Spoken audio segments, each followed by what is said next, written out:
5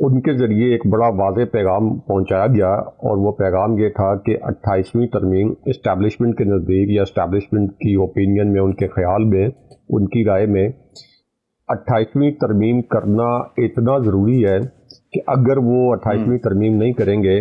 تو پھر وفاق کی جو سروائیول ہے یہ ٹف سے ٹف ہوگی، اور جو اکنامک گولز بقول اسٹیبلشمنٹ کے جو بنائے گئے ہیں وہ اچیو کرنا ناممکن ہو جائے گا۔ اس کے بعد جو پیپلز پارٹی کے تحفظات تھے کہ مالیاتی ایوارڈ کے حوالے سے، یعنی NFC ایوارڈ جو ہے،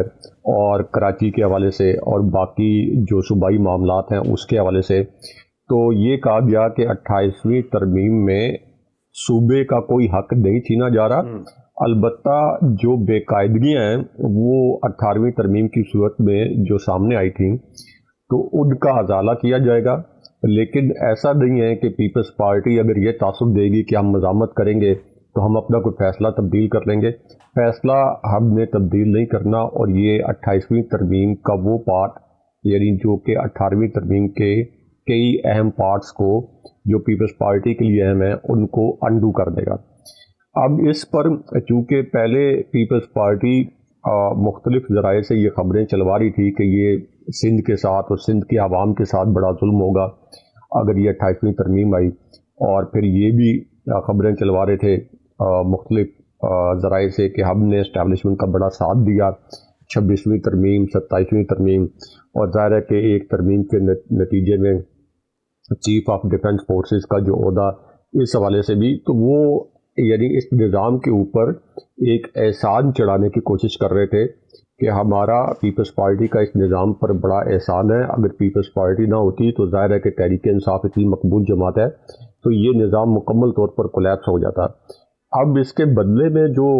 جوابی پیغام پھر ان کو دیا گیا وہ یہ دیا گیا کہ اس نظام سے آپ نے بہت کچھ حاصل کیا ہے،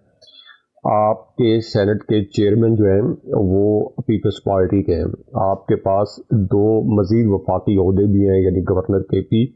اور اسی طرح گورنر پنجاب، آپ کے پاس صدارت بھی ہے، اس کے بعد آپ کی بلا روک ٹوک جو سندھ میں پیپلز پارٹی کی حکومت بھی ہے، اور ظاہر ہے کہ باقی جو ہم نے پچھلے پروگرام میں ڈسکس کی تھی کہ پھر دوسری طرف سے بھی خبریں چلتی ہیں کہ جی ہمارے پاس فائلز ہیں، ہمارے پاس آڈیوز ہیں، ہمارے پاس ویڈیوز ہیں، ہمارے پاس کسی سو کالڈ ڈرگ ڈیلر کے متعلق فائلز ہیں، کوئی کنیکشن ہے آپ کے ساتھ طالبانے، اور پھر پچھلی بھی فائلز جو نا وہ ڈیڈ الائیو جن کو کہتے ہیں، تو وہ پچھلی فائلز بھی زندہ ہو جاتی ہیں، وہ گڑے مردے جو نا وہ پھر اکھڑ کے باہر آنا شروع ہوئے تھے۔ تو اب آخری میسج جو بھیجا گیا ان کو، وہ میسج یہ بھیجا گیا ہے، یا کہہ لیں یعنی الفاظ تو یہ نہیں تھے لیکن لب لباب ان کا یہ تھا کہ بندے تو پتر بن جاؤ، کہ یہ ہم نے کرنی ہے کہ بندے تو پتر بن جاؤ، اور یہ ہم نے کرنی ہے، اور آپ کو آپ کا ڈیو جو شیئر تھا اس سے بہت زیادہ مل چکا ہے۔ نہیں، اگلی بات بتائے نا، انہوں نے کہا کہ بندے پتر بن جاؤ تو سویرے 8 بجے پہنچ جانا پارلیمنٹ ووٹ دینے واسطے۔ جی ہاں، وہاں سے پھر وہ جب حکم آتا ہے تو وہ ایسا ہی ہوتا ہے، اس سے پہلے کی حکومتوں میں بھی ایسا ہی ہوتا رہا، اور ہمیں پتہ ہے کہ جو اس سے پہلے حکومتیں رہیں اس میں بھی قانون سازی جب ہوتی تھی اور اسٹیبلشمنٹ نے جو قانون سازی کروانی ہوتی تھی جس کو وہ لازمی سمجھتے تھے تو وہ ایسے ہی ہوتا تھا۔ یہ جنرل فیض حمید کے دور میں بھی ایسا ہوا، لیکن اب تو وہ جو قانون سازی تھی اس میں FATF کی قانون سازی بھی شامل تھی، جہاں پہ اپوزیشن FATF کے قانون سازی میں جو پاکستان کے مفاد میں تھی وہاں بھی کوئی تعاون نہیں کر رہی تھی سیاسی فائدوں کے لیے۔ لیکن یہاں پہ جو 28ویں ترمیم ہے یہ تو نون لیگ کے لوگ بھی دبے لفظوں میں کہتے ہیں کہ اس سے کوئی ہمیں سیاسی فائدہ نہیں ہے یا ہمیں کوئی سیاسی نقصان ہی ہوگا، تو لیکن چونکہ اسٹیبلشمنٹ کا ایک ویو ہے کہ وفاق اس سے کمزور ہوا ہے، وفاق مقروض ہو رہا ہے، وفاق کے لیے ادائیگیاں کرنا، بیرونی ادائیگیاں کرنا مشکل ہے، تو ان کے اپنے آرگومنٹس ہیں۔ اور اگر پیپلز پارٹی کے آپ آرگومنٹس دیکھیں تو شاید پیپلز پارٹی کے نہیں، اس میں نا راج صاحب آپ کی بات ٹھیک ہے کہ اس میں یہ معاملہ نا عمران خان کے دور میں بھی اٹھا تھا، تو میرا خیال ہے کہ ایز اے جرنلسٹ ہمیں حقائق جو ہیں وہ سننے والوں کے سامنے رکھنے چاہیے، اور اس وقت بھی معاملہ یہ تھا کہ بھی اور بڑی اس کے اوپر بحث ہوئی تھی، اور اس وقت یہ کہا جاتا تھا خان صاحب کے دور میں، ایون کہ عمران خان کی اسٹیٹمنٹ سے موجود ہے کہ بھئی قرضہ سارا وفاق کے پاس ہے، کھاتے میں ڈال جاتا ہے، یہ اپنا حصہ لے کے سائڈ پہ ہو جاتے ہیں. تو وفاق یعنی سب کچھ وفاق کے ذمے صوبے جو ہے اپنا حصہ لے کے سائڈ پہ ہوتے ہیں، تو یہ ہمیں دیکھنا پڑے گا. لیکن یہاں پر مسئلہ یہ اب آ رہا ہے، کچھ لوگ یہ خبر دے رہے ہیں جہاں پر جس کے اوپر بات ہونی چاہیے کہ امین الدین صاحب کو بہت سارے اختیارات دے دیے جائیں گے، پارلیمان سے اختیار جو ہے وہ چھین کر آئینی عدالتوں کے پاس چلا جائے گا. تو یہ معاملہ خطرناک ہو سکتا ہے. آپ پارلیمان جس کے پاس سب کچھ ہونا چاہیے، خیر اب تو کچھ بھی نہیں ہے،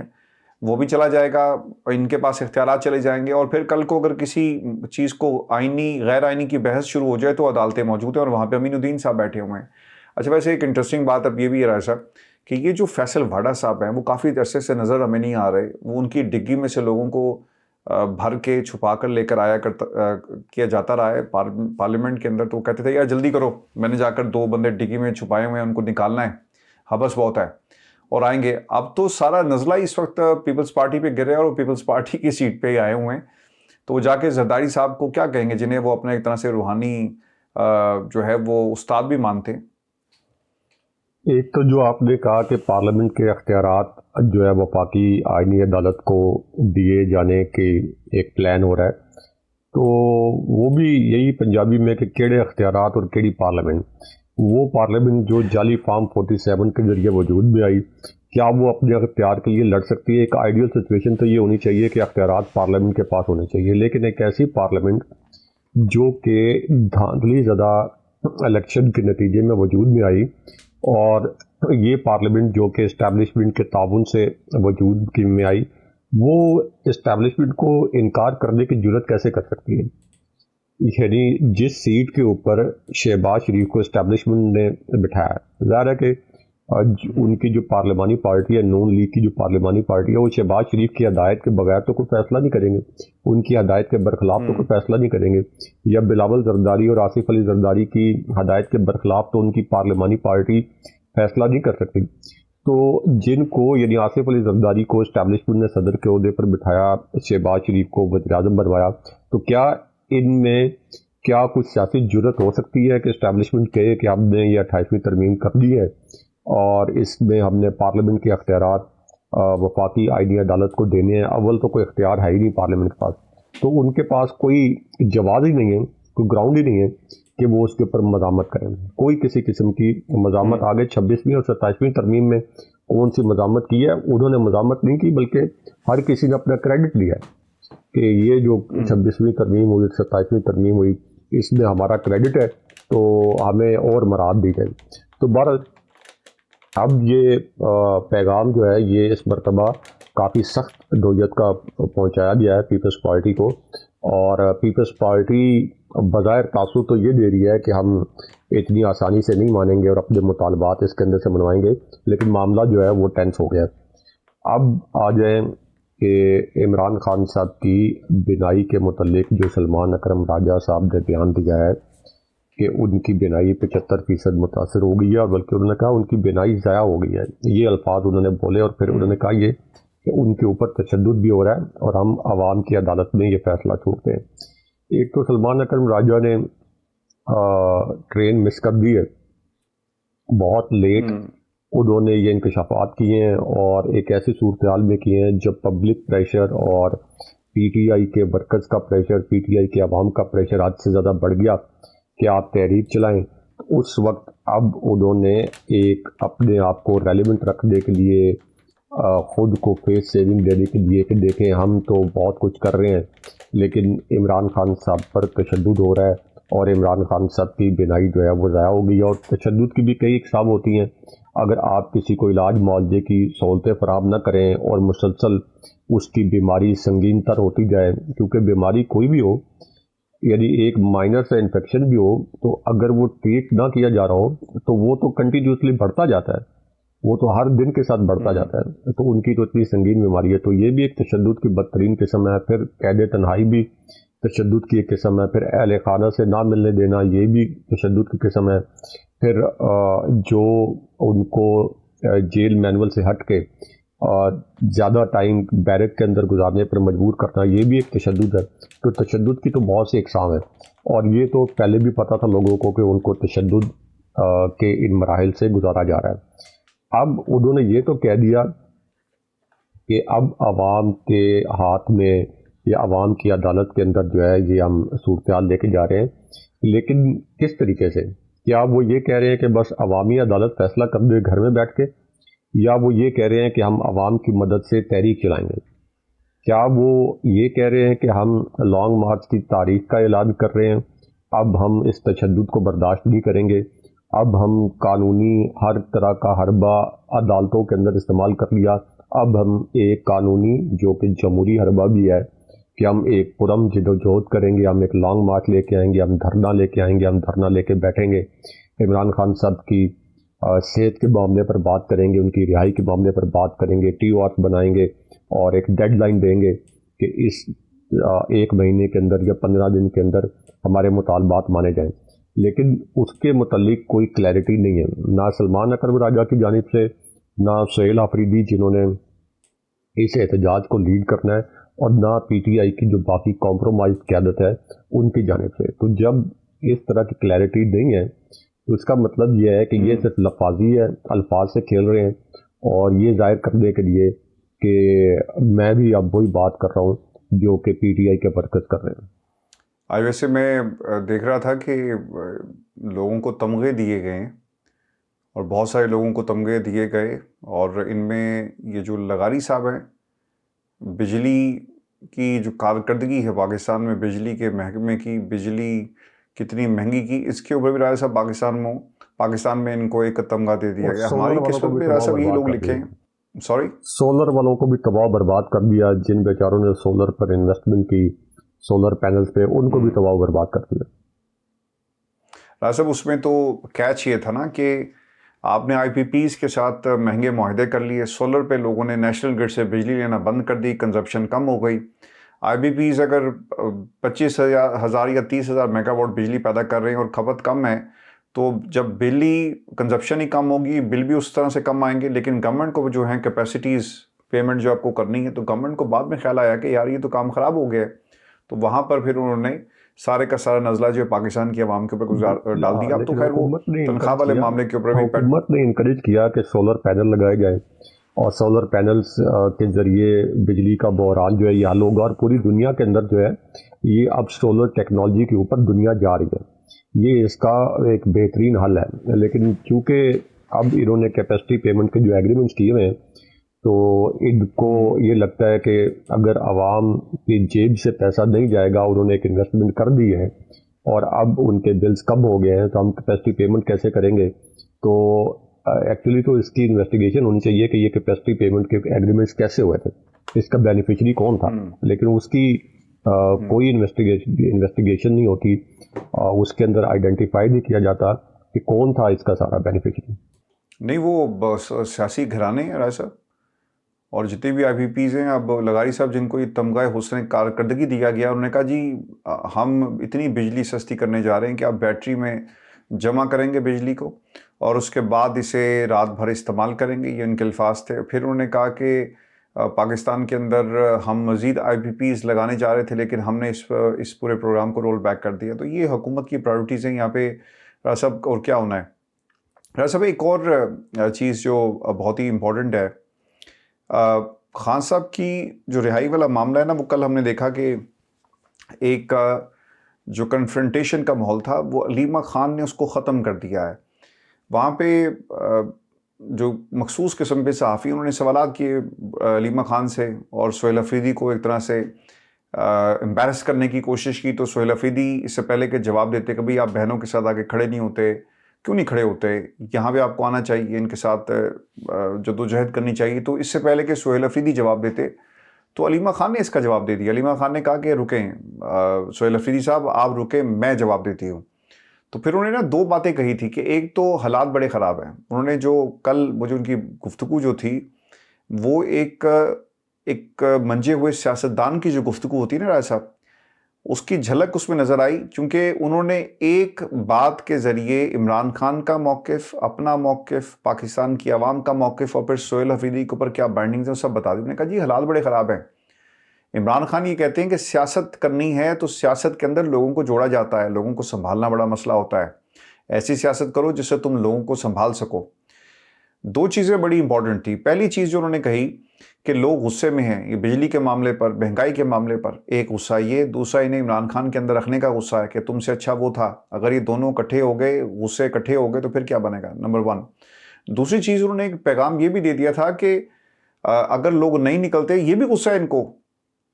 کہ کنٹینر نہیں ہے, لوگ نکلتے کیوں نہیں ہے, کنٹینر جس لیے بنایا تھا نکلو, آزادی موت عمران خان کا پیغام ہے. تو قائدین کے اوپر بھی پریشر ہے, لیکن اس پورے ماحول کے اندر سہیل افریدی بڑا سنبھل کر چل رہے ہیں. اور یہ ڈائریکٹ میں تو کہتا ہوں کہ بڑی ذہانت کے ساتھ انہوں نے پیغام دیا کہ ایتھے روز آیا کرو, اور اگر نہیں آؤ گے تو اس کا ایک نقصان ہوگا. ایسا ویسے آج نا جمعرات کا دن ہے اور ملاقات کا دن ہے, تو اس جمعرات کو ملاقات کو پاکستان تحریک انصاف زیادہ سنجیدہ نہیں لیتی. اور لاسٹ ٹائم ہم نے دیکھا کوئی نہیں گیا, جو لوگ گئے ان کے نام ایسے نہیں تھے کہ جن کی ملاقاتیں کروا دی جائیں, اس سے پاکستان تحریک انصاف کو فائدہ ہو. اگر ایک دم سے دروازے کھل گئے اور اندر ملاقات ہوگی رائے صاحب, تو پھر پیغام اندر سے آگے آ کے تحریک چلاؤ تو کس سے یقین کرنا ہے؟ وہ جو گمنام دوست چلے جاتے ہیں قابل احترام ہے, لیکن جو چلے جاتے ہیں وہاں پر ملاقات کے لیے, جن کے نام صرف ایک فل ان دا بلینکس کے لیے نام ڈال دیے جاتے ہیں ایک لسٹ کے اندر. دیکھیں, ایک وقت تھا کہ پی ٹی آئی کی قیادت یہ چاہتی تھی کہ عمران خان صاحب سے ملاقات کے لیے ان کے نام ڈالے جائیں اور عمران خان صاحب سے ان کی ملاقات بھی ہو جائے. وہ عمران خان صاحب سے ملیں, عمران خان صاحب کی نظروں میں رہیں, عمران خان صاحب کو یہ باور کرایا جا سکے کہ وہ پی ٹی آئی کے لیے ایکٹیو ہیں, وہ جو کچھ کر رہے ہیں پی ٹی آئی کے لیے اپنے حلقوں میں وہ خان صاحب کو بتائیں اور خان صاحب کی نظروں سے اوجھل نہ ہوں. ایک وہ وقت تھا. اب ایک ایسا وقت ہے جب سے یہ کمپرومائز ہوئی ہے قیادت, زیادہ تر قیادت بہت بڑی تعداد میں, کہ اب یہ چاہتے ہیں کہ ایک تو ہمارا نام ہی شامل ہو, اور نام شامل ہو بھی تو ہم اس چیز کے پیچھے چھپ جائیں کہ عدالتی آرڈر کے باوجود ہماری چونکہ ملاقات نہیں کروائی جاتی تو اس لیے وہاں پہ جانا ضروری نہیں ہے. اور تیسری ان کی یہ خواہش ہوتی ہے, اور یہ پیغام رسانی بھی ہوتی ہوگی, پیغام رسانی والا میرا تجزیہ ہے کہ یہ پیغام رسانی بھی ہوتی ہوگی کہ وہی پنجابی میں کہ جی اللہ دا نام ہے ساری ملاقات نہ ہونے دیں, کہ ہماری ملاقات ہی نہ ہونے دیں,